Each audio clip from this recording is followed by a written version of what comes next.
Panasonic is back again. We're checking out the Panasonic Z85A OLED. Up next.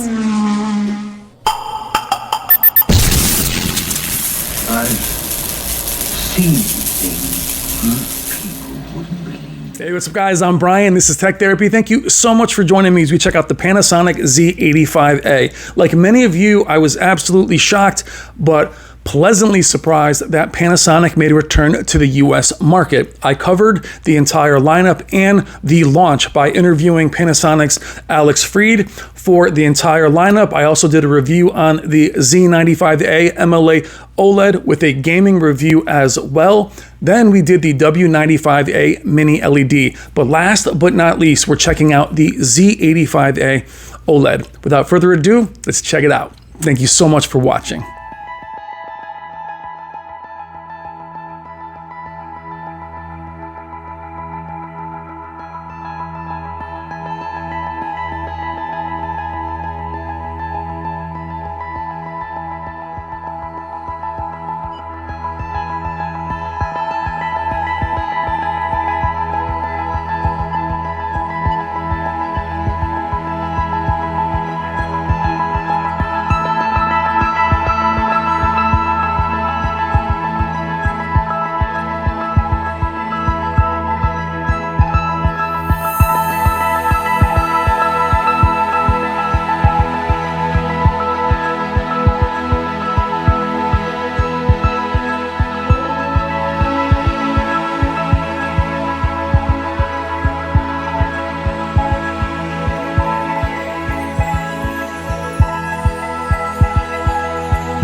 All right, guys, let's do it. Panasonic Z85A, 65 inches. We have the remote, the manuals, and the screws for the stand. The stand is a premium heavy metal stand with a plastic covering over the top. Probably the easiest stand to assemble on all of TVs. You have 4 HDMI inputs, 2 HDMI 2.1, capable of 4K 120. We have variable refresh rates. We also have G-Sync and FreeSync. Again, easy to assemble the stand, just 2 screws, and we have a non-detachable power cable. The Z85A has excellent build quality, very solidly built. It sits completely upright, doesn't wobble at all. The stand does a great job. Has excellent reflection handling for an OLED, though it is a glossy screen. We are in a very bright room. Where a lot of other OLEDs are basically mirrors, this one does have better reflection handling than many of those, but it doesn't hurt the contrast ratio at all. And like other OLEDs, it has that 3-dimensional micro contrast that we always discuss. Beautiful image, gorgeous, very accurate, very natural. That's something you're going to hear throughout this video. Processing, upscaling, natural, beautiful image. Now we'll continue to take a closer look at the design. You have a very small bezel. Again, the remote, fire remote with a learn button, and you also have a very small Panasonic logo at the bottom. What I like about the Z85 versus other OLEDs is that while it is thin from top to bottom, the larger back doesn't go all the way to the edges. You can look at the inputs there. So you have the larger back where the speakers are, and there's the stand, but it stops and leaves the edges thin versus getting the thicker bottom that's all the way to the edges. It kind of stays in the middle, makes the TV feel more thin, more streamlined from the side. You'll see it here, kind of smooth all the way down. TV actually does sound pretty good. It does get very loud. Now we're going to go through our first demo, and I will indicate the presets at the bottom, and we'll go over the presets shortly. The presets are extremely important when choosing any TV from any manufacturer, as in my opinion, that is their signature. That is what they want to show you and how they interpret each scene in each genre. Now, when I say signature, what I mean is when you're picking a TV from a specific manufacturer, it's always important to know what that manufacturer's tendencies are. For Panasonic, it is filmic, natural, beautiful, detailed, clear. These are what Panasonic has always strived for, even back in the plasma days. It's what they're known for, and also being true to the director's intent. That is one of their strengths. That is important to know when choosing them or anybody else, is what are they trying to say to you? And that's why I go through all the presets in all of my reviews. You can pick this OLED or another OLED, but they won't look the same. They may look similar. Now with the Panasonic HCX Pro AI Mark II processor, it is one of the best in the business for upscaling, clarity, color reproduction, and accuracy. That's one of those things that they strive to be the best at, and they are one of the best out there. Now checking out SDR Cinema, the Z85A looks great in both SDR and HDR. Now it's not the brightest OLED, even among other WOLEDs, but comparing it to others, and you'll see that soon, it still looks fantastic. It's still bright enough. For me, as OLEDs try to get too bright, they do lose color luminance in regards to WOLEDs. I'd rather have it maintain its image than push to be brighter and lose that color. Now, as you can see, we are in a bright room, and the Z85A is doing great in this environment. We'll move to a dark room shortly. What I like also about its presets, and it's something we're going to discuss as we go through the presets, is that even in the most dynamic presets, it still has an accuracy to it. It still does adhere to that natural image. You have to say to yourself, is that something you like or don't like? What I do like about that is the set it and forget it mentality, meaning you're not reaching for the remote whenever you change a piece of content. Regardless of what you're watching, any of the above presets that you'll see in a moment will work absolutely fine and look great regardless of what's on screen. And while it lacks the micro lens array of the step-up Z95A, it does still have a good amount of HDR impact as we move into each picture preset.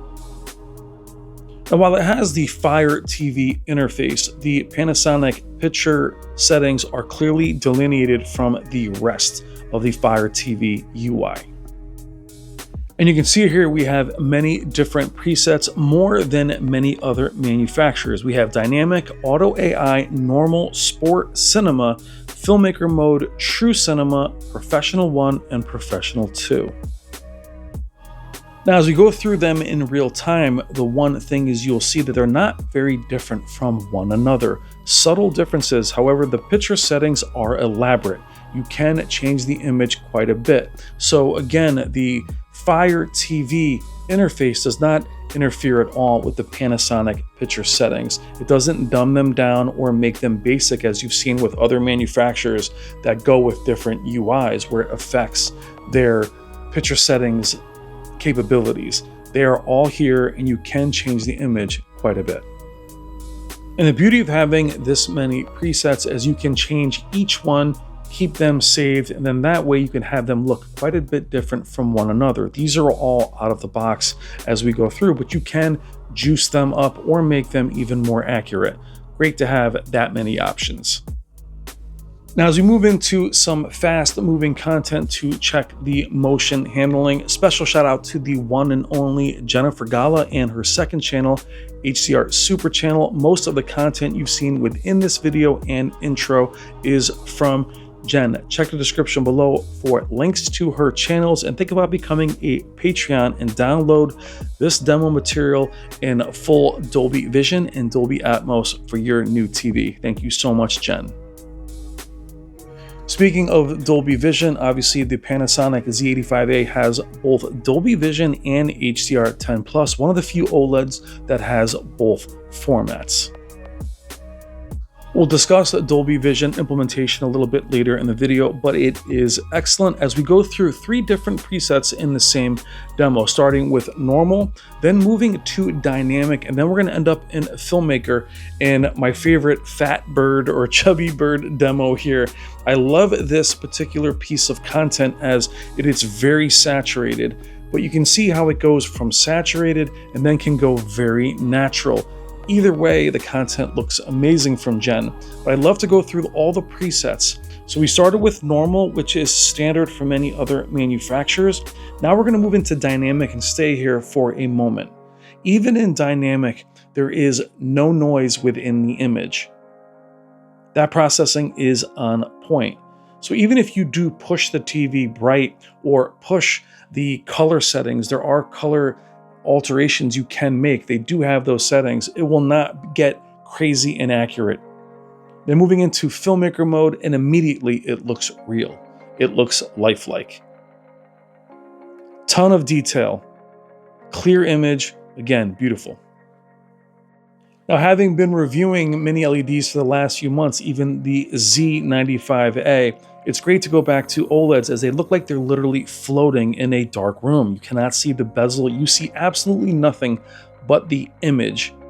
In this shot, completely dark room, 4,000 nits, it blends perfectly with the background and just floats there as we move into our color accuracy portion of the video.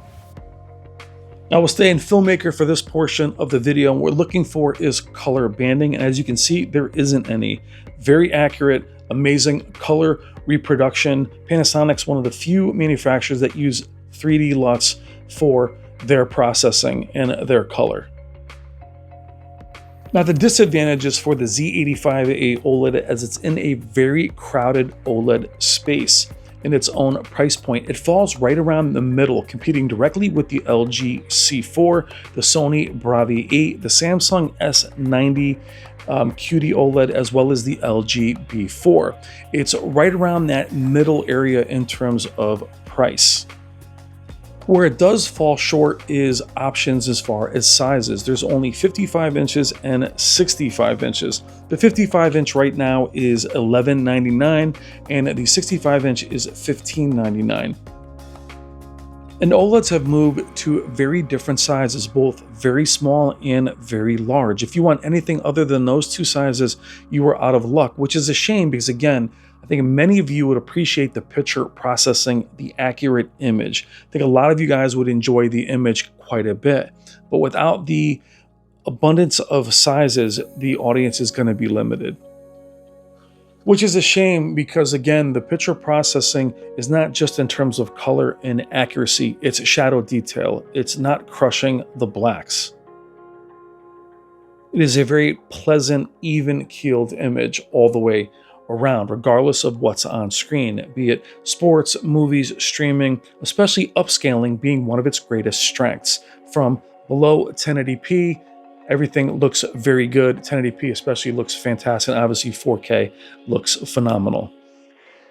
In today's streaming environment, upscaling is probably the most important thing to you guys, as many of you aren't just watching 4K HDR. You're watching a lot of SDR from back in the day, Columbo, and some of your favorite old shows. That's where processing will fall apart from other manufacturers. That's where you want to bank and perhaps choose something like Panasonic. As you move into sports, it's the detail you'll see in the next image with the butterfly.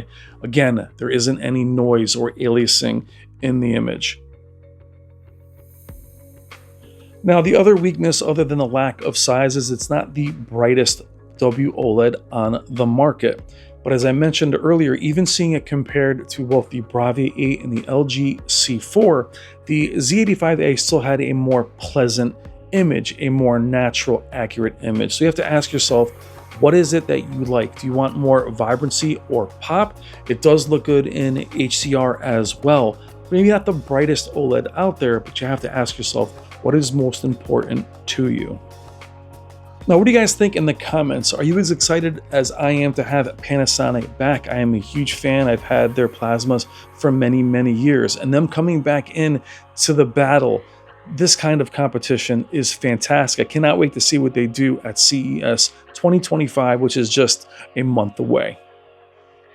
Now, as we move into Dolby Vision, what's important about Dolby Vision is just having Dolby Vision is not what's important. What's important is Dolby Vision implementation. How accurate is it? Even in a Dolby Vision Dark, the image is gorgeous and accurate. You can watch Dolby Vision Dark, Dolby Vision IQ, and even Vivid. They all look fantastic. Even Dolby Vision Dark, as I back out of the menu, looks fantastic. So Dolby Vision is great to have, but proper Dolby Vision implementation is most important, and the Z85A has that. Now, moving into gaming, upon Panasonic's return, I was actually very surprised how serious they took gaming and how much they were into gaming and accuracy. They are as dedicated to the gaming portion of their TVs as they are in the cinema aspect of their TVs. Now, you're seeing here that we can go, while we're in the game bar or game mode, we can actually jump in and out of the other presets, but the only real game presets you have are True Game and obviously Game. True Game is the most accurate with the lowest input lag and the lowest latency. Now, while it lacks the 144 Hz of the Z95A and the W95A, what it does have that the W95A mini LED doesn't have is it does have G-Sync, variable refresh rate, as well as FreeSync. You lost that on the W95A, but you are limited to 120 Hz here. Now, what I do like about the settings for the tone mapping that you have here in the menus, you can go from dynamic, normal, to clipping. The clipping can be adjusted. You can see the differences in the cloud, and the clipping tone mapping is also available in the other presets outside of game mode, where you can actually control where the image clips or doesn't clip. Now, dark visibility is great to have, where you can raise the brightness to see opponents and colors. What I love about what Panasonic has, very much like LG, is you can go negative and actually darken some of the image without darkening the entire scene. Very important, as a lot of modern HDR games have poor HDR and they have raised blacks. With a dark visibility negative, you can actually darken and create that contrast again without darkening the entire image. And here you can actually show the information of what the game is doing both on PC and console if you want to see what your information is, what settings you have going on internally. Now, the game mode itself is gorgeous. There isn't a clear step back from the other presets. It is gorgeous in both game mode and true game. Very accurate, very beautiful, very clean. Now, we're lucky that the game mode does look this good, as for me, the biggest weakness is flexibility of image. You cannot change the game mode very much. Like many other manufacturers, a lot of the presets or the options within the game mode preset, both in true game and regular game mode, are grayed out. I like having more flexibility of image. Doesn't matter as much here, as the game mode is gorgeous. However, I do like that ability to change the image sometimes in different games that you may want to have more vibrant or even more colorful. Now, while we're lacking 144 Hz, we do have a 1440p resolution if you do want to use that on the PS5 or Xbox. You also have Dolby Vision Gaming and HDR 10+, though there isn't a lot of content in those formats for gaming. It's good to know that they're there. Z85A is an excellent gaming TV, a lot of options, as well as having the pixel response of OLED. Highly recommended, gorgeous gaming TV. Now, near the end of the video, let's look at the Fire TV interface. If you've ever used a Fire Stick before, it is exactly the same. What I do like about what the Z85 and other Panasonic TVs are doing is the settings are very separate. Once you jump into the picture settings, they don't interfere with each other. There is a lot of home automation with Alexa here that works fantastic with the Panasonic TVs. My favorite thing is the ambient experience. I didn't think I would care about this at all, but since I've had these TVs at launch, I've been using the ambient experience. You can put widgets on it, and when the TV is into standby, you can actually just have it in the background. You can save artwork, different things you can choose from and add to your collections without paying a subscription for it. And the AI picture creation is actually hilarious. I asked for a shark jumping out of the water. You can actually have some pretty cool results. Then you can keep trying them, and it does come up with something nearly every time. And then you can save that to your own gallery. And I've left that up when these TVs have been in my studio. I've left the ambient experience on. It's something I didn't think I would use, that I use all the time. My favorite collection out of the collections that are here, and they do update them, is the classic movie collection that you'll see in a moment. And as I mentioned, I was actually surprised at how much I used this. I've reviewed, again, all the Panasonic TVs since launch. When Panasonic was showing me the TVs, I'm like, I'm never going to use this, especially the AI picture trickery that we were using and getting some pretty funny results. I did find myself using it and keeping it on all the time. So it is a cool thing to check out. That is something that only Panasonic TVs have. It's very cool. I actually found it hilarious. But I did like having these different slides on and would walk by admiring the TV in my studio. Really enjoyed using it. Now, in closing, the Z85A OLED is an excellent choice. It is right about in the middle in terms of price. It is only available in 2 sizes, but for everything we talked about with Panasonic, it does have very good reflection handling, excellent build quality, and most important, the Mark II processor is one of the best out there for all types of content.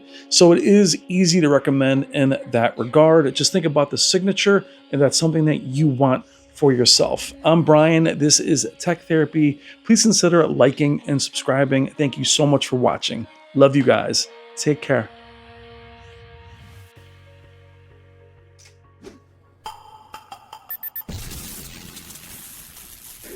It's better to burn out than to fade away.